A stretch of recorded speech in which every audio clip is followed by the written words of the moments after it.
omulabi waffe omulungi owa Baby Television Uganda, nkwebaza gyonna gy'otuusizzaako engalo olunaku olwaleero. Butereevu nkuleetedde ebikwata ku mwana muwala Florence Nampijja. Ebyobugagga bye bye yakeekolerawo ng'omuntu n'ebimukwatako oboolyawo bye wandyagadde okumanya. Wabula nga sinnatandika, gompya sooka onnyamba ompeere vidiyo eno kalayiki osubscribinge. Bw'oba olina ky'obuuza kyonna comment section weeri gy'oba ontera obubaka obwo osobole okuddibwamu. Florence Nampijja yazaalibwa ng'ennaku z'omwezi 27 omwezi ogwokusatu omwaka gwa 1992 mu Masaka City, ebiseera ebyo yali ekyali Masaka District, era nga maama we ye mukyala Elizabeth Kalingoma nga taata we ye omwami Vincent Ganyana. Florence Nampijja mukyala Muganda era nga yazaalibwa wano mu Buganda era we yakulira nakaakati bw'akyateredde Ntende. Florence Nampijja yasomerako ku St. Athanasius Primary School mu Kisenyi, ng'eno gye yamaliriza ekibiina ekyomusanvu. Bwe yava eyo yeegatta ku Blessed Sacramento Secondary School Kimanya Masaka, eno nga gye yatuulira ebibuuzo bye bya siniya ey'okuna n'ey'omukaaga. Bwe yava e Masaka ng'ayise bulungi ebigezo bye yeegatta ku Makerere University, ng'eno gye yasomera degree mawulire oba giyite Bachelors in Mass Communication, era bw'atyo n'agikuba olukummutwe mu mwaka gwa 2016. Florence Nampijja ye mwana asembayo ku baganda b'omwenda era nga ye yazannya ebinnauganda n'okuweereza ku TV, wabula nga baganda be babiri okuli omukulu n'amuddirira bonna baweereza mu makanisa ag'enjawulo ag'Abakatuliki. Ng'omuntu yenna bw'onaabeera n'ekirooto eky'okusoma, bw'onaabeera n'ekirooto tugeze oyagala kubeera musawo, ne Florence Nampijja yalootanga kubeera munnamateeka asobole okuteeka obwenkanya ku mmeeza ez'abantu abo bonna abamidde obwenkanya be yalabako n'amaaso ge batatugambye. Wabula mu kusoma ekibiina ekyokutaano n'ekyomukaaga, wano we yakyusiza ebirowoozo n'abizza mu kusoma amawulire. Florence Nampijja tumumanyi nga omukozi ku BBS Telefayina mu pulogulaamu Tukyakyanke, wabula ono muzannyi wa binnauganda ajja ate okuzannya ebinnauganda. Bwe twogeddeko naye ku lukomo lw'essimu atutegeezezza nti yatandika okuzannya ebinnauganda mu siniya ey'okubiri era bw'atyo ne yeegatta ku Streamline Acting Group, ekibiina ekyali kikulirwa omukulu Ibrahim Mbabaali, ng'eno yazannyirayo ebinnauganda wakati w'omwaka gwa 2013 ne 2014 ku Royal Theatre. Oluvannyuma lw'okwetaba mu nzannya nnyingi ez'ebinnauganda ezaali wakati w'ekibiina kya Diamond Assemble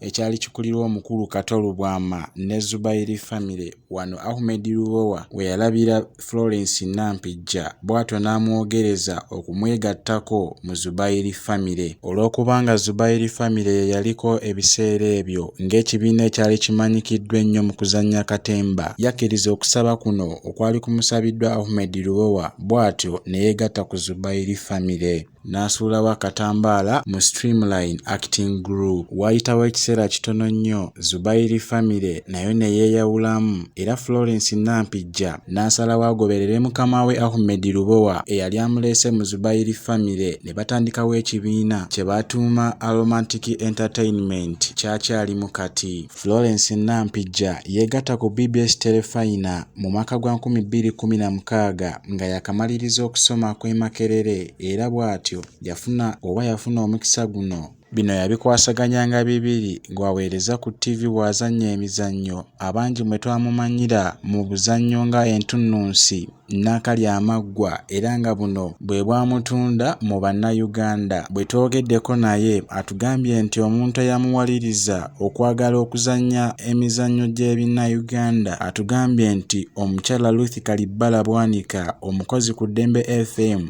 era nga naye muzannyi wa binnayuganda, bw'atyo ye yamusikiriza okuyingira mu kisaawe kino eky'okuzannya ebinnayuganda. Butereevu katugende ku mulamwa gwa vidiyo eno. Ebyo nno bye bikwata ku mwana muwala Florence Nampijja. Wano we wali ekinyusi kya vidiyo eno. Florence Nampijja kiteeberezebwa okuba nti afuna wakati w'obukadde 3.5 ku miliyoni 4 eza Uganda ng'omusaala gwe ku BBS Telefayina, wabula mu Aromantic Entertainment afuna tafuna obukadde bwa Uganda 10 wabula ebyobugagga bye bibalirirwamu obukadde bwa nsimbi za Uganda 653 okuli ennyumba ebalirirwamu obukadde bwa Uganda 4, emizigo gy'abapangisa ziri 100 nga zino zimuwa obukadde bwa Uganda 25 buli mwezi. Avuga emmotoka y'ekika kya Harrier Kawundo nga nzirugavu era ng'ebalirirwamu obukadde bw'ensimbi za Uganda 60. Kuno kw'otadde ne Florence Secret esangibwa mu kitundu ky'Emmengo eno ng'atundayo obugatto, ensawo ssaako n'ebintu by'abakyala ebyokwewunda eby'ebbeeyi, ng'edduuka lino libalirirwamu obukadde bw'ensimbi za Uganda 38. Abaffe gwe nange twebuuza kintu kimu nti ddala Florence Nampijja mufumbo bwe twayogeddeko naye olunaku olw'eggulo Florence Nampijja, wabula ebigambo bingi ebiyitiŋŋana nti Florence Nampijja yandiba nga apepeya ne kiyimba Freeman era nga alina n'ekika kya mmotoka ya Land Cruiser gye yamutonera okulina amaka. Bwe twayogeddeko naye olunaku olw'ejjo nga tumubuuza ensonga zino yazeebalamye. Bigambo bingi ebizze byogerwa nti oba oliawo Freeman Kiyimba yandiba nga yapepeya n'omukyala ono Florence Nampijja.